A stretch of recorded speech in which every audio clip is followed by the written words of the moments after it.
This is Full Count, the show for baseball fans by baseball fans that takes the extra base and delivers a save each and every week. Presented by Dinger Bats and DingerBats.com. Now here are your hosts, the round mound of sound, Keith Gibson, and owner of Dinger Bats, Kyle Drone. Play ball! Hello again, everybody, and welcome to another edition of Full Count, a show for baseball fans by baseball fans.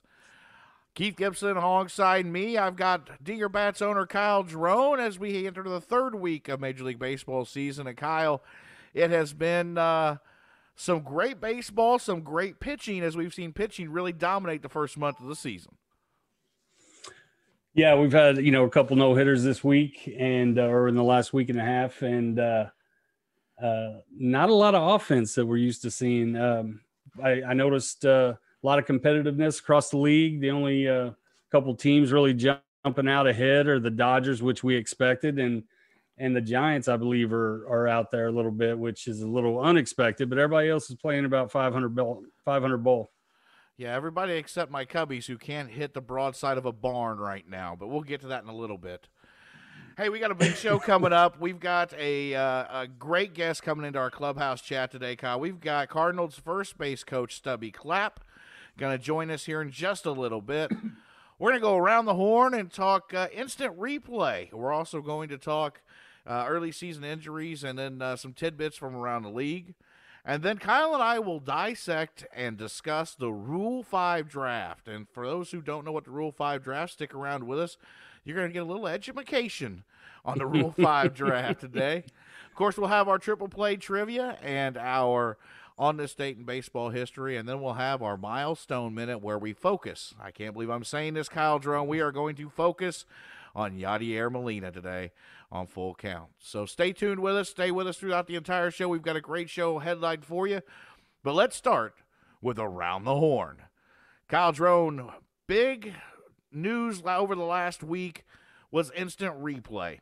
A blown call in Atlanta allowed the Phillies to pull out a win after a play at the plate. Is instant replay necessary in Major League Baseball? I want to know your feelings because I will give you mine where I don't like it at all. Yeah, well, I mean, if they're going to get it wrong, then obviously it's not doing what it's meant to be done. What it's meant to be. I watched that game, and every angle he missed the plate. Darno slid across, hit his foot before Baum touched the plate, and he was clearly out from three angles. So. I've always been okay with it just because I knew the game was changing. I didn't like it because I'm a traditionalist, but I'm okay with if this is where it's going, it's going. And, if they continue to get them wrong, then I don't see the point. Well, I'm right there with you. And here's my thing is if you get it wrong on the field, that's one thing. But when you throw it to New York, to the replay officials, and they get it wrong, that's when something's got to be looked at very closely. Because my thing is, and I you've heard a lot of people talk about this week, and that's one reason I wanted to bring it up.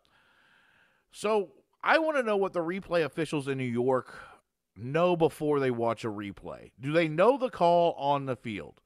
Do they know what has transpired on the field before they just watch the video? Because if they do... Yeah, I would assume they do. Right. If they do, is there maybe a little favoritism towards umpires?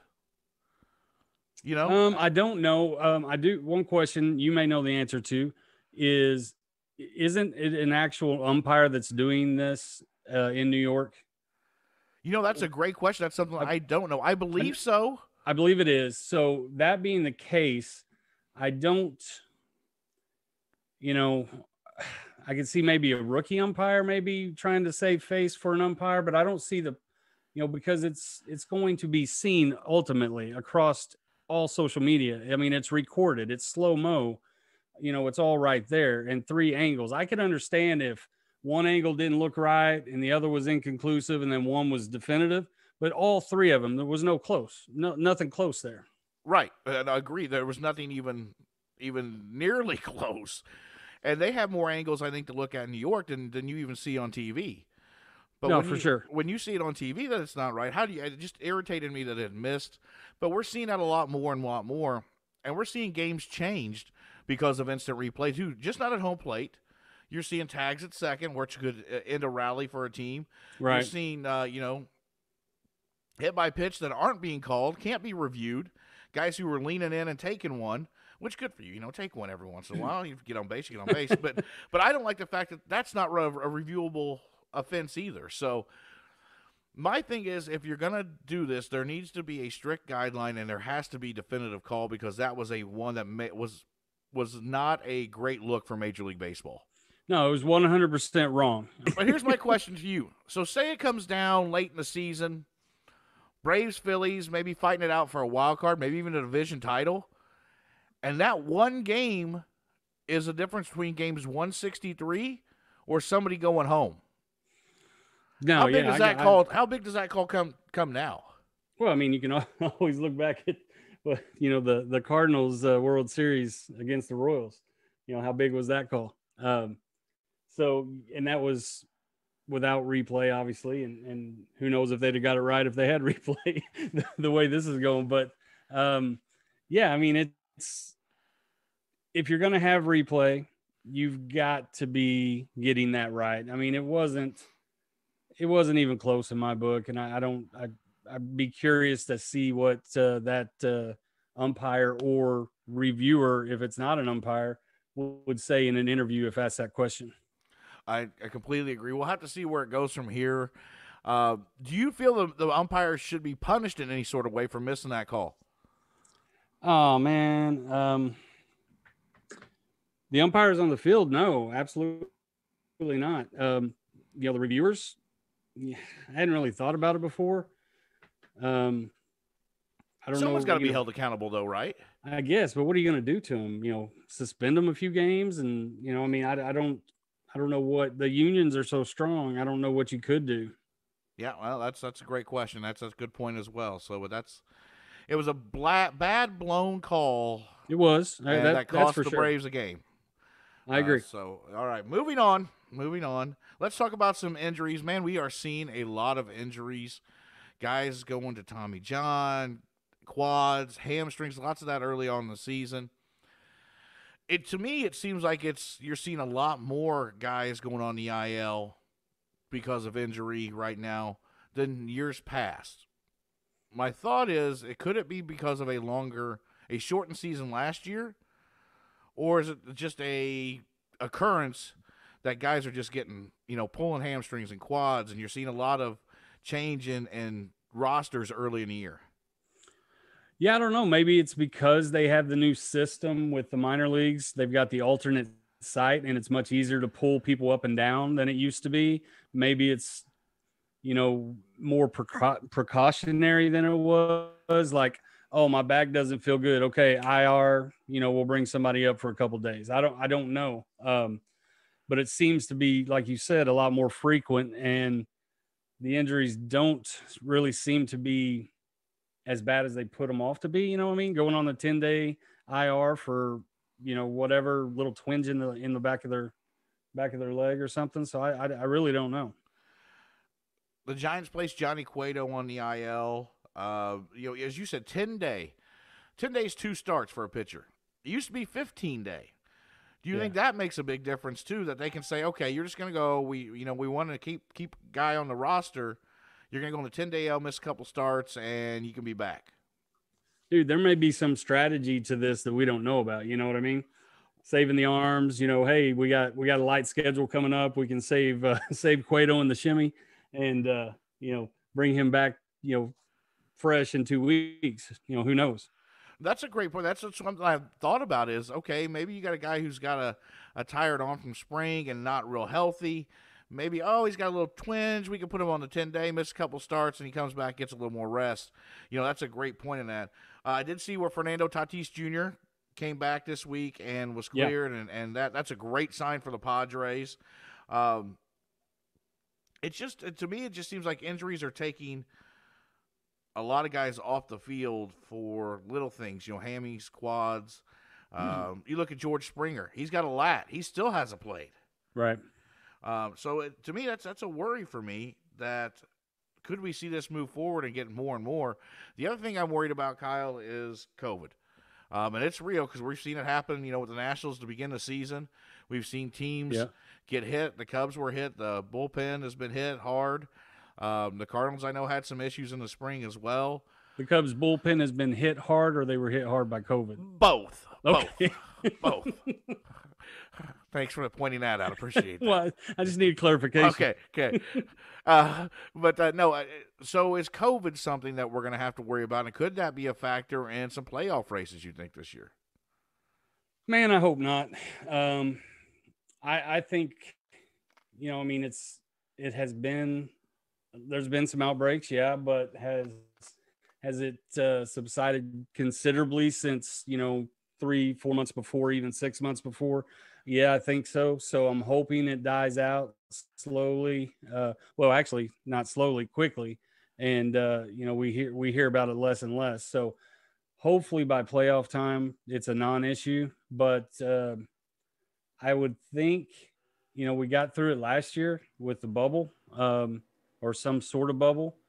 I would think if it became an issue or they thought it was an issue, they would create something similar to that, to get it done, or they would, make sure that they could accommodate it as best they could to get those games in. I don't think anybody's forfeiting playoff games.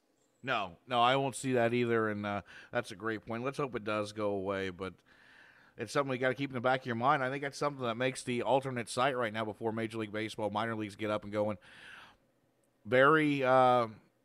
It could play a very big part in teams the way they shift their roster around. Yeah, it very well could. I think we're all kind of just waiting to see what happens. But I know one thing. I know we're all thankful we're still playing baseball. Oh, for sure. Something we're going to touch on here after a while is the Rule 5 draft. We're going to dissect and discuss that. And there's a lot of Rule 5 picks that you may not know about, so you'll want to stick around with that. But one who's making a big splash early in the season, we talked about him a little last week, but Akil Baddoo is making a name for himself and all over baseball, and making a name, maybe a career for himself this early in the spring. Kyle, the Tigers, did they just find a diamond in the rough with the Baddoo? It appears to be, and then they've got, quite a few other young players that are, kind of the supporting cast right now. They're winning some ball games. And they're putting up some runs, and I'm not talking, 3-4 runs. I'm talking 7, 8, 9 runs a game. And you got Fulmer there. I watched the new kid. What's his name? Oh, I'm drawing a blank. The rookie pitcher. He threw 6, 7 shutout innings the other night. I watched. So they've got a solid. I don't think they're going to have a long-lasting impact, but right now they're showing signs of some good baseball. They are young, very young. They do have Miguel Cabrera there still, who kind of is the anchor of that, but they're a team that could be on the rise as well, and I like it. I love watching Baddoo. I don't know if you saw the homer he hit off Zach Greinke. I did, yes. I believe it landed about 9 days later. Right. The 450-footer that he just absolutely smashed, so good for him, and yeah, they're fun to watch right now. You got any other tidbits besides the Cubs hitting only 49 hits in 10 games? One of the worst starts ever. As a Cub fan, I just shake my head. It's April. It's cold. That's what I'm blaming it on. I'm going to take that to the bank and say there's always next year. Playing nothing but home games up in the cold? No, they played in Milwaukee, and Milwaukee's looked better than expected because Yelich. They are. They got too. Some good pitching. Really good pitching. Yeah, Corbin has really, and Woodruff have really shined for me. Watched them a couple times this week, and so Milwaukee's impressed me, and they've got a lineup that can be dangerous, I think, once they get Yelich back. So salty there. Anything else you got from the week that was around baseball that you want to mention before we take? Oh yeah, the couple no hitters. Musgrove brought the Padres. They were the last franchise that did not have a no hitter, and he brought them one. And a great performance, great game. I watched that game. I don't know if you got to see it. I did. And then Rondon just the other day was just a couple outs from a perfect game and was able to complete the no hitter. And, I think both of us are both high on the White Sox this year. And, I think we may mention that the way Rondon and help me out here. Lynn and Giolito, yes, started the season. I mean, they're going to be a force to be reckoned with if they can get that offense going. Rondon was Carlos was not even. I think the White Sox, didn't they release him, or was he a free agent or something? But he signed pretty cheap back with the Sox. I think he was a free agent. Yeah, and signed pretty cheap back with the Sox. I've always been a big fan of his. He's a lefty. He had some health issues a couple of years ago, but he's always been a steady hand for the Sox for the last few years. So I was happy to see that. But the Joe Musgrove story, traded from the Pirates last January, came over. He's a San Diego guy. They've never had a no-hitter. Boy, you're watching that game against the Rangers, and everything just felt – you could almost feel like it was going to happen because it just felt right. Right. So, it was a great performance, and I was happy to see it. He's I met him a couple times. He's a good dude. Now, for our listeners, do you remember who caught that no-hitter? Ex-Cub Victor Caratini. That's correct. Victor Caratini, who came over in the Yu Darvish trade in the offseason. He caught Musgroves just last Friday night, and then he caught the one before that, which would be Alec Mills last season. So Caratini set a record for being the first catcher to catch back-to-back no-hitters. So, congratulations, Victor. You're now on the San Diego Padres. And he's hitting the ball well. And he's playing very well. He's in like upper 280s. Yeah, no, he's a solid player. Great behind the dish. Obviously can catch catch some good games, couple no-hitters. When was the last Cubs no-hitter? Just last season. Alec Mills pitched not the one against them when they threw. That's what I'm saying. Alec Mills did I last. Jiminy Christmas.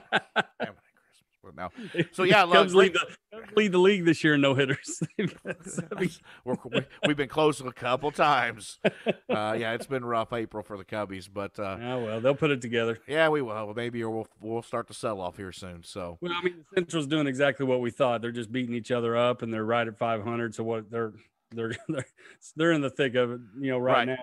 You're exactly right. Hey, let's take a quick break, Kyle. We'll come back and we'll welcome into our Clubhouse Chat Cardinals first base coach, Stubby Clapp. You're listening to Full Count on DingerBats.com and on 103.5 ESPN Radio.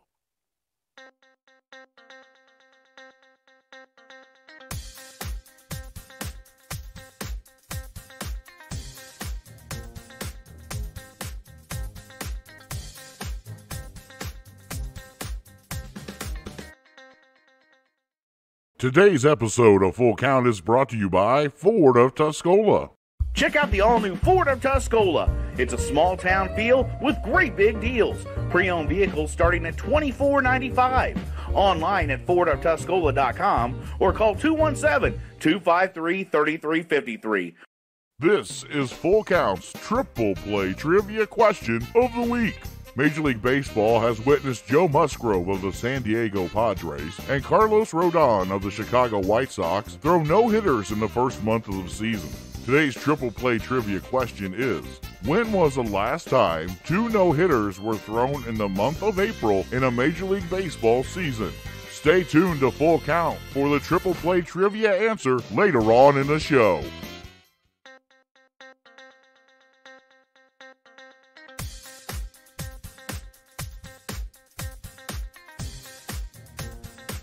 Back here on Full Count as we bring you another edition of our Clubhouse Chat. Keith Gibson, Kyle Drone, welcoming in our special guest this week, St. Louis Cardinals first base coach and one heck of a great guy, Stubby Clapp, joining us here on Full Count this week. Stubby, thanks for joining us.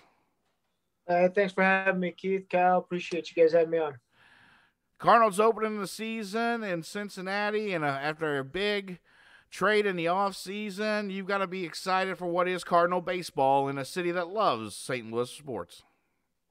Yeah, it's an exciting time, especially after everything that we went through last year. We survived it. We made the playoffs and everything like that. Everybody's looking forward to a fresh start and getting ready to have some fans in the stands this year and be able to do things in front of the St. Louis crowd. Yeah, for sure. Stubby, with the, obviously the big addition or the big trade in the offseason, how much different was the buzz at spring training this year than say last year, before the pandemic hit? I'm not sure what trade are you talking about. Right. I'm just yanking your chain. Yeah, no, it was a lot of fun. It was obviously, it created some buzz right around spring training before it started. And then obviously when we get there and you get to meet him and just see what kind of a human being the guy is. I mean, he's absolutely just a true professional in all essence of the word. I mean, and just a lot of fun to be around. And he absolutely loves baseball. Well, that doesn't surprise me one bit, and he's going to be a great addition to your lineup. But as a first base coach, let's talk about some intricacies that you have to go about as a first base coach. On a day-to-day basis, Stubby, what's your kind of day-to-day routine? I mean, I'm going through, just making sure that I've got all my ends covered as far as, making sure that, when the guys get down to first base, basically, I'm just making sure that they understand what's going on defensively and what's in front of them, and just helping them, because there's a lot of information to be processed in those short amount of time. So I go through all my stuff during the day to make sure I understand who's playing where on the opposition. That way I can help those guys out when they get to first base, and I give them little tips as far as, if guys got good arms and stuff like that, or where they're playing in the defense, and make sure that they understand all the information.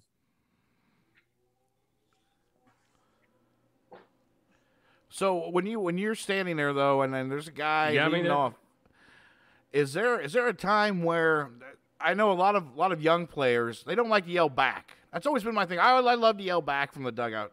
Is that something that you yell to and let them know to get back to the bag on a pickoff attempt? Does the whole dugout do it? That's one of my big questions. Does the whole dugout do it in the major leagues?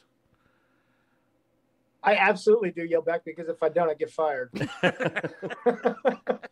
if they get picked off, it's on me. Right. So, no, it's definitely I'm yelling back. I'm doing anything I can out there to help them and making sure that they feel secure where they're at, and feel secure to know where they're going to go. Nice. Yeah, I know I keep going back to the same thing with Arenado and stuff, but what kind of season do you think is going to come of Goldie having the kind of protection that Arenado can provide behind him now in that lineup? Yeah, that's a good question. I mean, there's no doubt, obviously, that's going to help him big time. Having Arenado's bat in the lineup is huge. It's going to be huge for everybody, because now, that solidifies that middle of the order. Mm-hmm. And so I'm looking forward to Goldie just going out and doing his thing, and knowing that he has help behind him, and he doesn't have to, try and do too much. He can just be Goldie. And when he's just Goldie, he's absolutely dangerous, just as dangerous as anybody else in this league. Right. Well, and I know my co-host here, Mr. Drone, is very happy with the trade and a big Cardinal fan and loves this going on right now in St. Louis. Just a little bit. But let's talk about your young outfield too. You're a guy and a coach for the Cardinals who you've got a young outfield. How does a trade for like a guy like Arenado, a professional, and a guy like Goldie, how important is that, and a guy like Matt Carpenter to have on your roster to kind of teach these guys every day to be professionals? Yeah, that's huge. Man, that's, I think that's one of those things that you can't quantify what they're able to do for those young guys. You can't put a number on the veteran leadership that they provide. And not only do they provide it, they look to do it and help these guys and pass on information, whether it's learning how to do a daily routine, whether it's learning how to understand situational awareness in the game, whether it's just learning how to calm the nerves and just go and compete day by day, and just understanding those little nuances, because Goldie and Carp and Arenado have been there and done that and have grown up from a young age to where they're at now. Being able to provide that for those young outfielders is going to be huge. And not only do they do it, but the young guys are sucking up the knowledge and trying to be the best at it. Right, and a little leading on with that same thing, I was going to ask about, how huge was it to get Waino and Molina back for another year? Man, what a couple! And I say a couple because they're joined at the hip sometimes. They're absolutely awesome. I mean, right. You talk about veteran leadership and what it takes, and veteran leadership with a resume of winning. So you can have veterans on your team, but if you don't have veterans that know how to win, it's tough to ask them to pass that on to the next guy. But these guys all have winning resumes. They all have a great ability to lead and just nurture young guys and bring them along and pass on the information that they learned at a young age. And Waino and Yadi are second to none when it comes to that stuff, and they're just they're true pillars of the Cardinals. How fun is it for you just to be out there every day? How much fun are you having? I mean, you've been in the organization for a while, but how much fun is it just to step on the dirt, on the grass every day, and get to put the uniform on and just be around it all?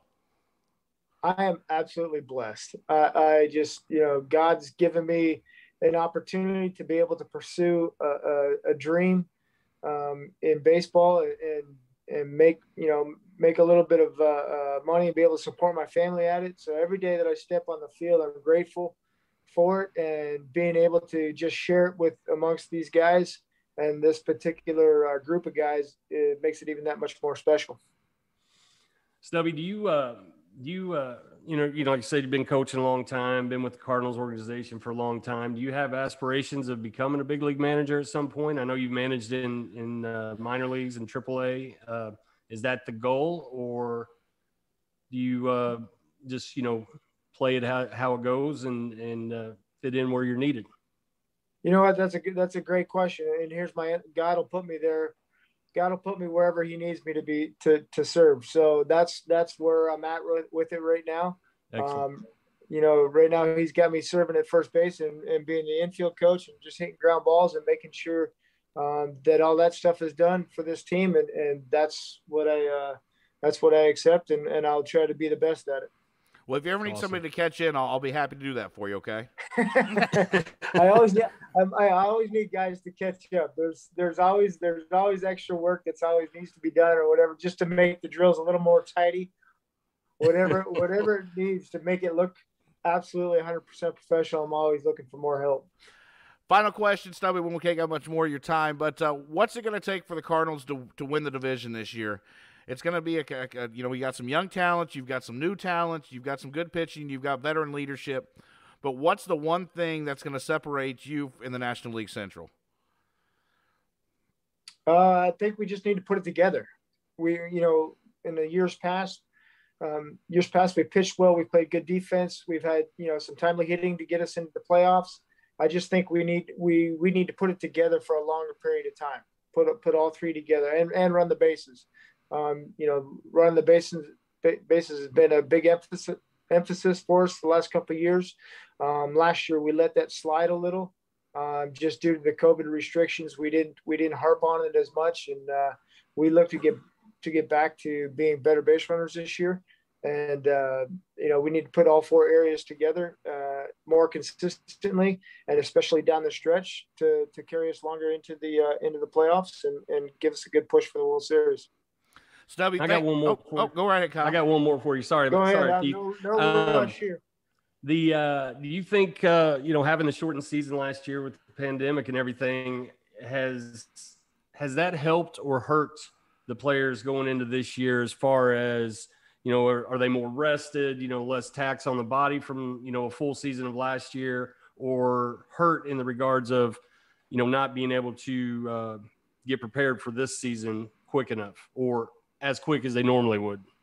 That's a good question. I don't think we can actually pin that kind of one way or the other. I think it's going to be an individual basis for each guy, right? So some of the guys that were affected by COVID, I think the off season probably gave them more time to recover, because there's a lot of lingering effects that guys suffered after they had it. They just didn't feel like they always had their strength back, or they're constantly, looking over their shoulder, like to feel if they're okay or not. So I think there's a lot of lingering effects for those guys. And then just for everybody else, I think the fact that they could go home and feel some normalcy during the off season with their family and their friends.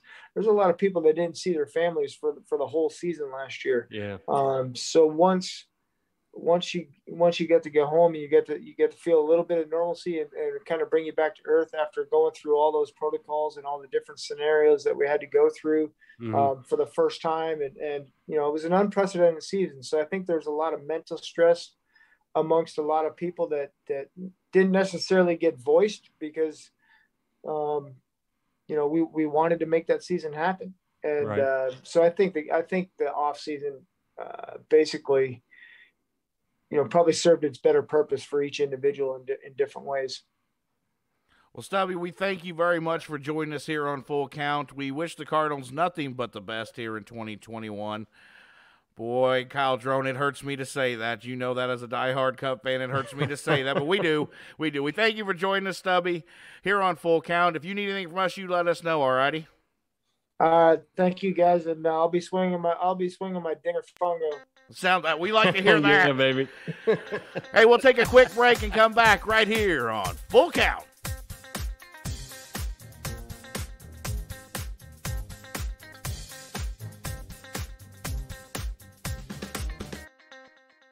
Today's episode of Full Count is brought to you by Bees Trees. Bees Trees, your local ISA certified arborist with over 10 years experience, specializing in tree removal, tree trimming, and with free estimates. Call Greg Miller of Bees Trees today at 217-260-4551. On this date in baseball history, on April 17, 1947, the Dodgers win 12-6 over the Braves at home as Jackie Robinson gets his first major league hit off Clint Elliott. On this date in 1953, Mickey Mantle hits the longest home run in Griffith Stadium history, a 565-foot shot off Chuck Stobbs of the Washington Senators. The Yanks win 7-3. And on this date in 1976, Michael Jack Schmidt of the Philadelphia Phillies hit 4 consecutive home runs and added a single in an 18-6 10-inning victory over the Cubs in Wrigley Field. Schmidt, hitting just 167 going into the game, connected twice off of Rick Russell, once off Rick's brother Paul, and once off Mike Garman. Schmidt drove in 8 RBIs. On this date in 1979 in Oakland, only 653 fans show up to watch the A's beat the Mariners 6-5. And finally, on this date in 1983, Nolan Ryan strikes out 7 Expos in the 6-3 Houston win to become only the second pitcher to record 3,500 career strikeouts. That's your On the Date in baseball history.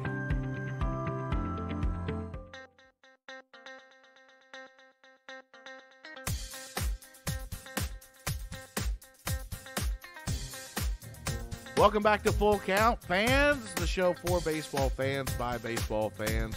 Keith Gibson, Kyle Drone bringing it to you today. We want to thank our special guest and our Clubhouse Chat guest, Cardinals first base coach Stubby Clapp. And Kyle, good friend of yours, and Stubby's a great guy and likes the old fungos. Oh, yeah. Yeah, Stubby's a great guy. Glad to be friends with him, and appreciate him taking the time out of the busy season. Cardinals off to a hot start. Arenado looking healthy, looking fun, and he's got some fun guys to be around as well. Yeah, I mean, I think the Cardinals are going to play well. They're just going to get better and better as they get used to, the dynamic, and it's going to be a fun season. Let's dive in and dissect the Rule 5 draft, Kyle Drone. And let's start off by I'll tell everybody what the Rule 5 draft is. So for our listeners and fans who maybe don't know what the Rule 5 draft is, each December the Rule 5 draft is held by Major League Baseball and allows clubs without a full 40-man roster to select a certain non-40-man roster players from other clubs. Now, clubs draft in reverse order of the standings from the previous season.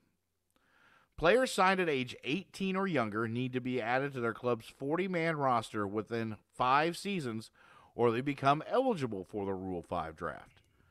Players who signed at age 19 or older need to be protected within those 4 seasons. Mm-hmm. Now, not every club will have a selection, but those that do pick a player must pay them $100,000 to the club which said player was selected from the Rule 5 draft. Rule 5 draft picks are assigned directly to the drafting club's 26-man roster and placed on outright waivers in order to be removed from the 26-man roster in the subsequent season. So Kyle Drone, if he's offered back to the previous team who he got drafted from, that previous team gets $50,000, and the player can go to the minor leagues. Okay, so they get half their money back, basically. Correct. Okay. A Rule 5 draft pick can be placed on the Major League injured list, but must be active for a minimum of 90 days to avoid being subject to aforementioned roster restrictions in the next season. Yeah, I mean, I think it's great for some of these kids. I mean, look at this Badu with the Tigers that were, excited about, him getting a chance and him making the most of it. Had he not had this opportunity, he might be buried in the minor leagues with the Twins because of players ahead of him. That's exactly right. The kid's never played above A-ball, above high A. Right. And he became a Rule 5 draft pick, and because of the rules, he's now on the Major League roster and has to stay there the whole season. And he's as you said, making the best of it. Now, yeah, and I think by the 90-day rule that he has to be on the roster, gives him a little more chance than a normal call up. Say you bring a guy up from AA and you think he's ready, and a couple weeks he can't hit the broadside of the barn, and you send him back down. You never really gave him the chance to get the confidence and to see how it all plays out, because there's a sample size. We've seen it both ways. See a guy come up for 2 weeks, he's hitting 400. Then that doesn't translate into a big league career. And then you get guys that come up, they go 0 for 30 and they get sent back down. They eventually come back up and have tremendous careers. So, I think the 90 days is great to give them that opportunity to really show what they can do. And like I said, Badu's, he's doing it up, and it's fun to watch because he's an excited kid. You can tell he loves what he's doing. And, I think the Rule 5 draft's a great thing. Now, there's been a lot of players come from the Rule 5 draft that many probably don't even realize that's where they came from. A guy like Shane Victorino. Yep. He was a Rule 5 draft guy who came, when was that? Let me look that up real quick here while we're doing that. I believe it was 2009? 2002, excuse me. He was the Padres grabbed him from the Dodgers, but Victorino only hit a .151 in 36 games and was sent back to L.A. Right. So yeah, I mean that was one of those examples that it didn't work out, but it got him some experience in the big leagues. Right, but the Dodgers the next year left him unprotected again, and this time the Phillies jumped on him. Fortunately for the Phillies, they offered him back to the Dodgers in 2005, and the L.A. declined. So he was able to stay in Philadelphia, went to AAA, and establish himself from 2006 to 2012 as a major part of that roster. Yeah, and maybe without those opportunities, with the Rule 5 draft, maybe he just stays buried in the Dodger organization forever, because obviously they didn't see him as a part of their future. Not because he probably wasn't good enough in their eyes. Maybe they just had somebody or two, on their list that were a little bit higher than him. So it's not necessarily that they don't like a player. It's just they may like another player a little bit better. And when you get a stacked organization, those guys get buried. That's why I feel like the Rule 5 is such a great thing for some of those young players. Otherwise, they never get a chance. Now, Kyle Jordan, there's a very famous Rule 5 draft pick, and do you remember who that is? Yeah, I was blown away when we were first talking about this a few weeks ago, and then it became more of a conversation with Badu. But Roberto Clemente, and it's extremely hard to imagine him being a Rule 5 guy, but apparently he was one of the first. He was. in February of 54, the Dodgers signed Clemente out of Puerto Rico and gave him a $10,000 bonus. But instead of bringing him to Brooklyn, they sent him to his AAA affiliate in Montreal. Clemente only got 155 plate appearances that season and posted just a .657 OPS with 2 homers. Branch Rickey, and didn't stop him and the Pirates from grabbing him in the Rule 5 draft that November. So in 54 was in November. And, of course, it took some seasoning for Clemente to hit his stride, but eventually became one of the greatest outfielders of all time. So even a guy like Roberto Clemente has been through the Rule 5 draft. Yeah, it's crazy. Unbelievable. Other notables that I have, Kyle, that I think have made an impact on some teams, guys like Josh Hamilton. Yep. He had a short stint back in the majors, struggled there a little bit, but had some great years in Texas. And then went on to Anaheim and kind of floundered out. But R.A. Dickey, the knuckleballer, he was a Rule 5 guy. Joaquim Soria, he became a great closer and a great reliever. Yeah, he was instrumental with the Giants during a lot of their runs. Right. Hector Rondon, a guy that was with the Indians and came to the Cubs and was an integral part in their success in 14, 15, and 16 in the back end of the bullpen. Mm-hmm. One of your guys from the St. Louis Cardinals, Matt Bowman, went from the Mets to the Cardinals in 15. Mm-hmm. Bowman contributed well. So, and then one of the guys that kind of has fizzled out here, but with the Phillies center fielder, Odubel Herrera, he came from the Rangers to the Phillies in 14. So, you never know what you're going to get from a Rule 5 draft. Not all of them work out. Let's be honest. Not all of them do. But, there's some that just shine when you give them the opportunity, kind of like Akil Baddoo is doing right now. Yeah, for sure. And it seems like a very low risk move for any team. Even if you have to give them back, you get half your money back, for $100,000 investment. And, a lot of these guys were probably paid several million when they were drafted. So, high, low risk, high reward potential, if you can find a diamond in the rough like this Baddoo. Well, I saved my final – I love that you said diamond in the rough because my final diamond in the rough for this Rule 5 pick comes from the Cubbies. Did you know that Hack Wilson was a Rule 5 draft pick? The same guy that drove in 142 runs 1 year coming off a Rule 5 pick and still standing record of 191 Wow. in 1930 was a Rule 5 pick and an eventual Hall of Famer in 79. So I did not know that it actually went back that far. Yeah. 1923, he was selected in the Rule 5 pick. So kind of crazy, huh? Very, very interesting history, and for it to be around that long, and for them to have the foresight to see that there was a need for it, which obviously has been more prevalent as the years have gone on. But yeah, it's a pretty good rule, pretty cool rule. I think it helps a lot of young guys, and it helps the teams as well if they can find that young, diamond in the rough, like you said. We're going to give you a lot of education here on Full Count when it comes to baseball. Later on and for future shows, we'll probably talk 10 and 5 rights. We could talk the club option, competitive balance draft picks, all kinds of different things to talk about in baseball and kind of give you that inside things you may not know. But we're going to take a quick break here on Full Count. We're going to come back, and we're going to talk with our Milestone Minute and talk about Kyle Drone's favorite guy, Yadier Molina. Yadi. We'll be back here on Full Count right after this.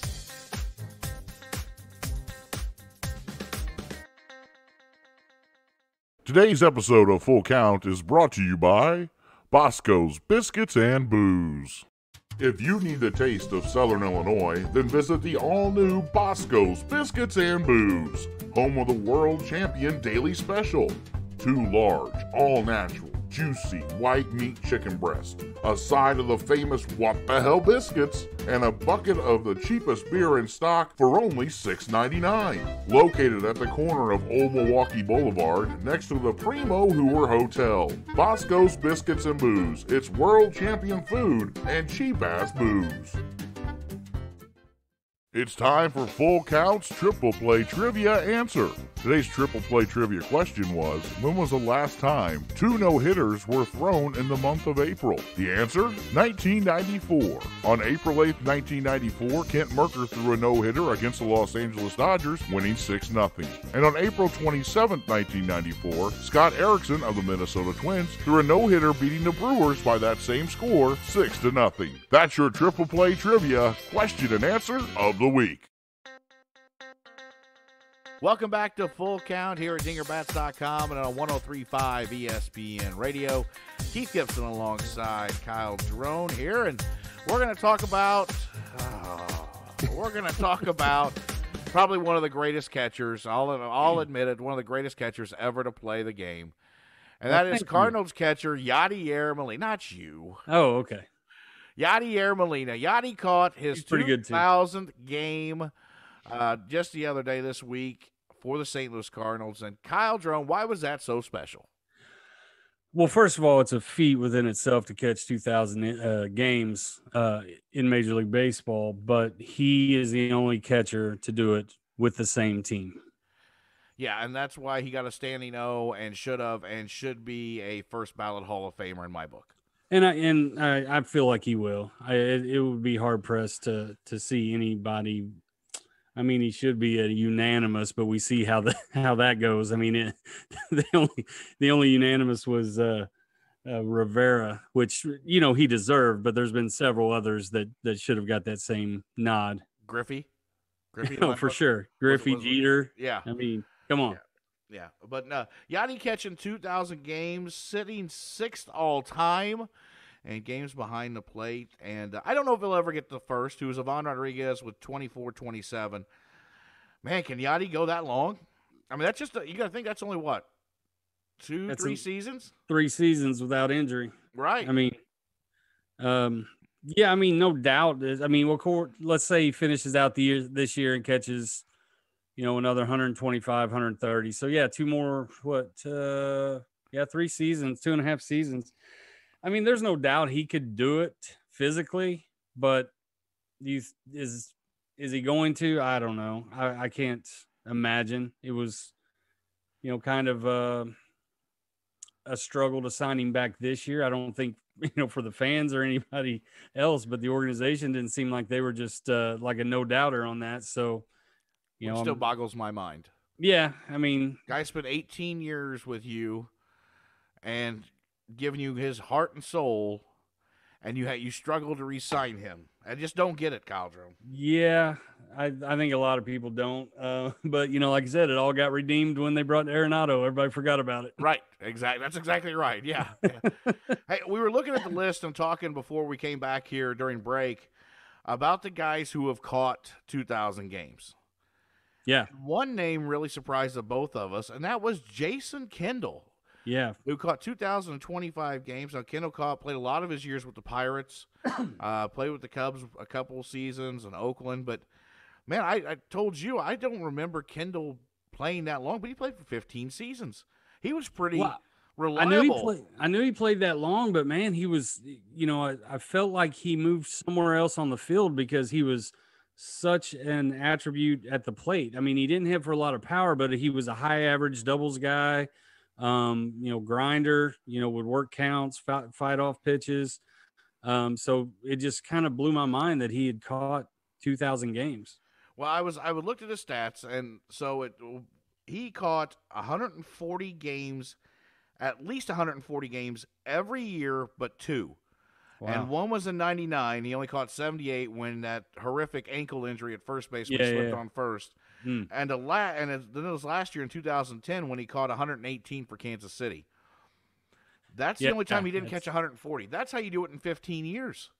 Yeah, it's pretty wild. It's pretty impressive. So the other top 5 on that list, both Pudges, Ivan Rodriguez and Carlton Fisk. Bob Boone at 3 with 2,225. The kid, Gary Carter, 2,056, and then Jason Kendall and Yadier Molina.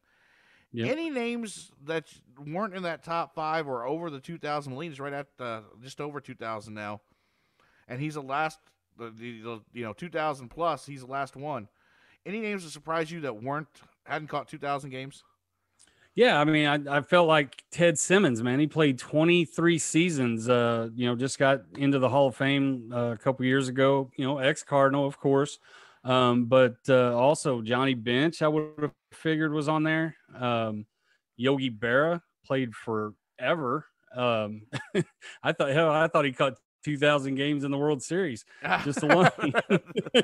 Truth, they were there a lot. But yeah, Ted Simmons and Johnny Bench really jumped out at me. And Benito Santiago, who was close, but Benito, I mean, I used to love watching him throw from his knees, down to second or first, pick people off. I mean, he was tremendous and just seemed like he played forever. So, yeah, I was shocked at some of those guys too. Some other guys that were higher than I thought. A guy like A.J. Przinsky, I didn't realize he played 19 years, and he's caught over 1,900 games. A guy like Brad Ausmus caught over 1,900, and then Tony Pena, he's always been one of my favorites. Player, coach, whatever he was doing, I was like Tony, 1,950 games. So, kind of cool. Yadi is one of a kind, and enjoy it, Cardinal fans. Enjoy baseball fans, really, because I don't know the next time you'll see that happen, if you ever see it happen again. Agreed, Kyle? Very unlikely this day and age. We'll take a quick break here on Full Count, and we'll come back with our closing thoughts, and we'll make a call to bullpen. You're listening to Full Count at dingerbats.com and on 103.5 ESPN Radio. Today's episode of Full Count is brought to you by Morgan's Place. Morgan's Place Canine Salon has been offering exclusive one-on-one grooming services in the Champaign area for over 12 years, using all-natural products, giving lots of love to your dog. Visit www.morgansplace.me to learn more. Morgan's Place, making dogs beautiful. Making a call to the bullpen here on Full Count. Keith Gibson, Kyle Drone with you. We want to thank our special guests, Cardinals first base coach Stubby Clapp, for joining us on our Clubhouse Chat today. And Kyle, great interview with Stubby and one of your good friends, and what a great guy. Yeah, absolutely. Always a joy to talk to Stubby and get his insight. Great baseball mind and just a great all-around guy. So appreciate him taking the time. Don't forget, if you missed any part of our interview with Stubby Clapp, you can download it at dingerbats.com, or you can visit and listen to it on our YouTube page, Full Count Podcast. Also, you can download at Apple iTunes, Google Play, Amazon Music, Spotify, Pandora, iHeartRadio. Kyle Drone, we are all over the place. Make sure you tune into Full Count each and every week. Everywhere. Go into our social media page on Facebook. You can share with all your friends. Invite them to like Full Count the podcast. Follow us on Twitter. Follow Dinger Bats as well. They got a great sale going on in Dinger Bats right now. They believe 40% off on bats. Is that right, Kyle? Yes, sir. Trying to, help everybody getting kicked off for their travel ball tournaments coming up and give them a good deal.